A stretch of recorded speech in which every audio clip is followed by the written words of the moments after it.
Tout de suite, nous prenons la direction d'Israël où la guerre se poursuit avec le Hamas. Le bilan a été réactualisé. On déplore plus de 2200 morts, au moins 1200 côté israélien et 1055 côté palestinien. À Gaza, des centaines de cibles ont été visées ces dernières heures. Des quartiers entiers sont détruits. Avec en plus le blocus imposé aux habitants, on craint une catastrophe humanitaire. Ignacio Bornassin, Nathalie Pellerin et Thomas Leroy. Un quartier en ruine, des corps sous les décombres et ce bourdonnement, celui des drones de combats israéliens. La mort qui plane dans le ciel de Gaza rompt le silence. Ces images ont été tournées par l'une de nos équipes. Tout le monde est innocent ici. On ne voulait pas de problème. Les bombardements ont commencé à 22 h et ils n'ont pas arrêté. Il ne reste plus rien de nos maisons, de nos souvenirs et de nos vies.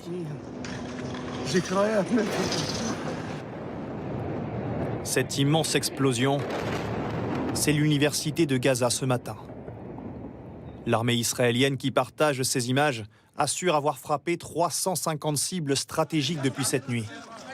Elle divisait des tunnels, des lieux de réunion pour les soldats du Hamas. Et au milieu des frappes, des milliers de civils. N'aie pas peur, ma fille, n'aie pas peur. Les habitants de Gaza que nous avons pu joindre accusent Israël de bombarder sans la moindre distinction. Toujours le prétexte des tunnels. Ils ont bombardé toute la bande de Gaza. J'ai ma maison, j'ai les vitres cassées, le plafond tombé, le plâtre, tout, là où j'habite moi. 23 000 habitations ont déjà été détruites selon le gouvernement palestinien. Et bientôt, en plus de subir les bombardements, près de 2 millions de personnes manqueront définitivement d'eau et d'électricité. Et côté israélien, regardez ces images qu'ont pu tourner ce matin nos envoyés spéciaux à Ashkelon, tout près de la bande de Gaza. Des tirs en pleine rue. Les habitants et nos journalistes ne cessent de devoir se mettre à l'abri. L'armée israélienne pense que des terroristes sont encore infiltrés dans le pays. Alors sont-ils là depuis samedi ou sont-ils arrivés plus récemment? Le reportage de Liseron Boudoul, Lucas Lassalle et Fabrice Hamzel. Ah, c'est des tirs. Des tirs de mitrailleuses qui résonnent en pleine nuit à Ashkelon, tout à côté du quartier où nous nous trouvons. C'est dangereux là. Apparemment, des terroristes du Hamas se seraient infiltrés. Ce sont des terroristes du Hamas?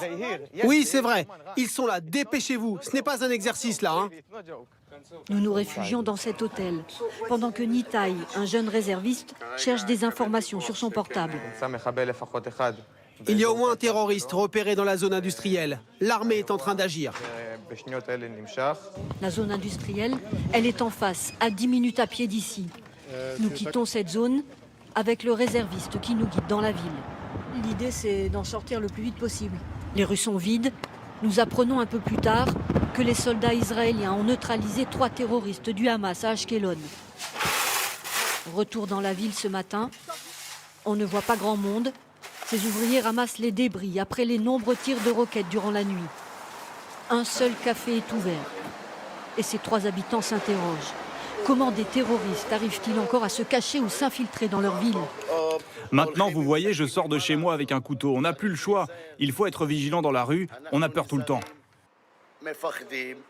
Ce matin, la peur se ressent partout ici. Les habitants restent cloîtrés chez eux. Comme Victor, il habite au rez-de-chaussée de cet immeuble avec sa famille. Et ici, tous les volets sont fermés. Oui, j'ai tout fermé parce que j'ai peur que des terroristes puissent entrer. Déjà 3 d'entre eux ont été tués. Victor nous avoue qu'il vit entre ce salon et cet abri sécurisé avec sa famille. Alors que dehors, la sirène retentit à nouveau.